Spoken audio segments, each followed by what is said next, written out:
boo, I ain't passing that, bitch. Yes, people, my name's Joseph. This is Sick FC and welcome back.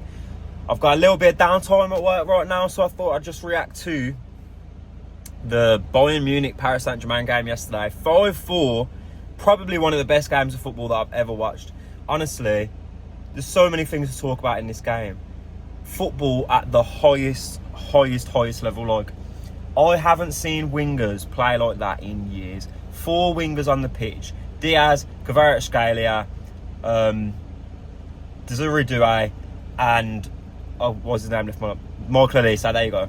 Who was absolutely exceptional, by the way. But 4 wingers who can just get the ball, take their man on, and cause havoc. And it was just a joy to watch. Every single time the ball went into the midfield for PSG or Bayern Munich, it was straight into the forwards, get the forwards one-on-one. It was like watching United 08, like the way that PSG play. It is so fun to watch. So much energy, so much technical quality, and then just the forwards, to get it into the forwards and just watch the forwards, it's a joy. I haven't seen a player who's more suited to Man United than Kvaratskhelia. This guy needs to be United number 7. I need to see it.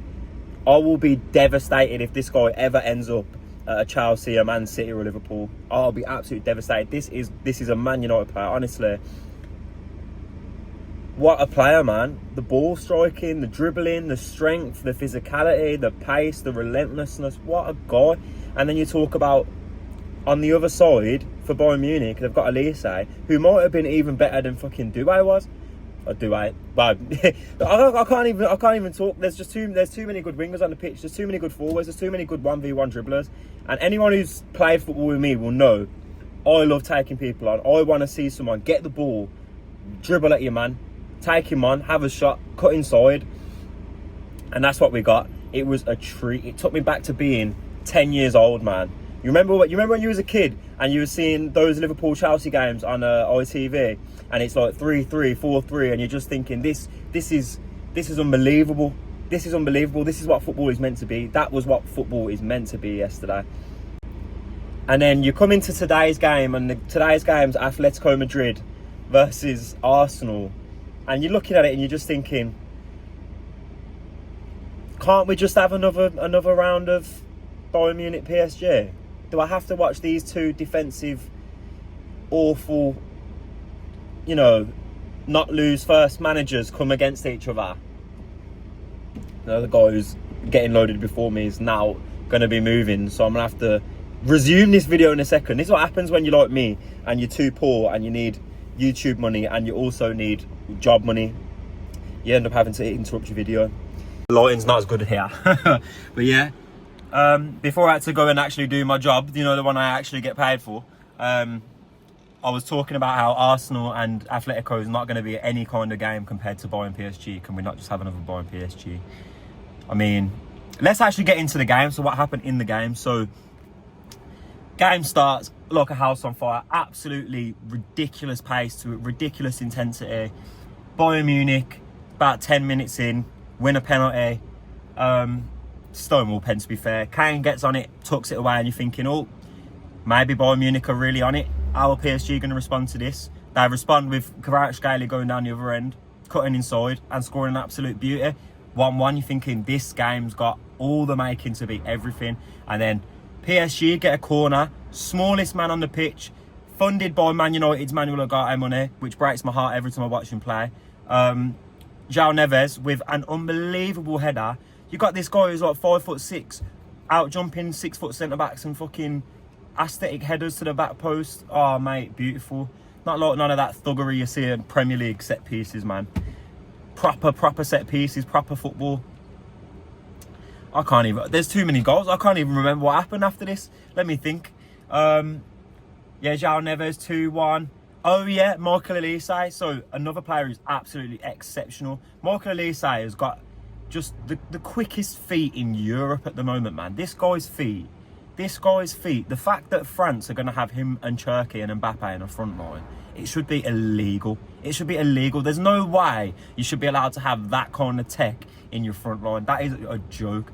So yeah, Elise gets the ball, quick feet, cuts inside and smashes it into the roof of the net. 2-2, and you're thinking half time, 2-2, this game's set up to be amazing. But just before half time, the referee gives a bit of a dodgy pen, and you're thinking, in the Premier League, that's never getting given. Ball flies up onto Alphonso Davies' thigh, his hand comes out, and he hits his hand, and the referee goes to the screen, points to the spot.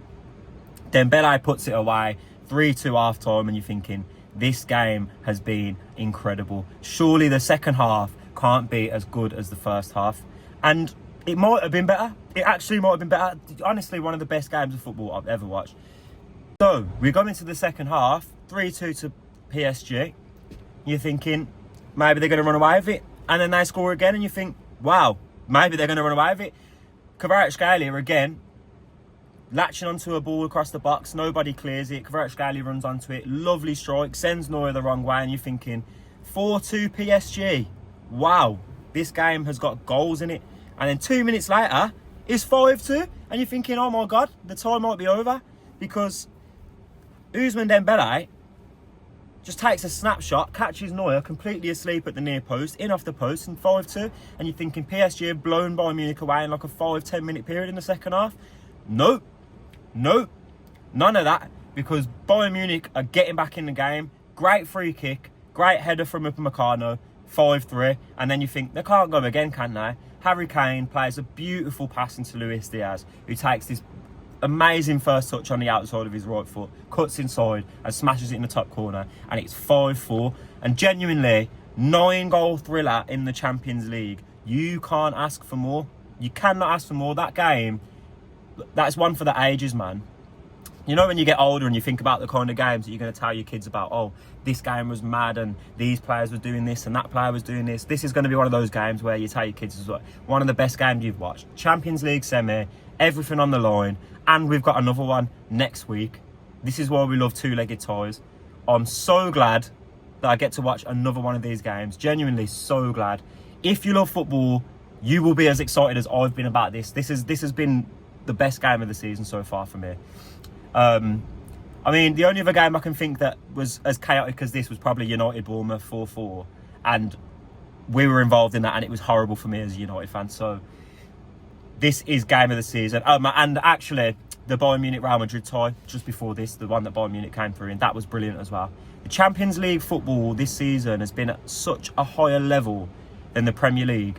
The Premier League's been so stodgy, so based on athleticism and tactics and set pieces. Just miss me with that. Just let me see magical footballers with pace, with power, with ingenuity, and let them attack, and then we'll see.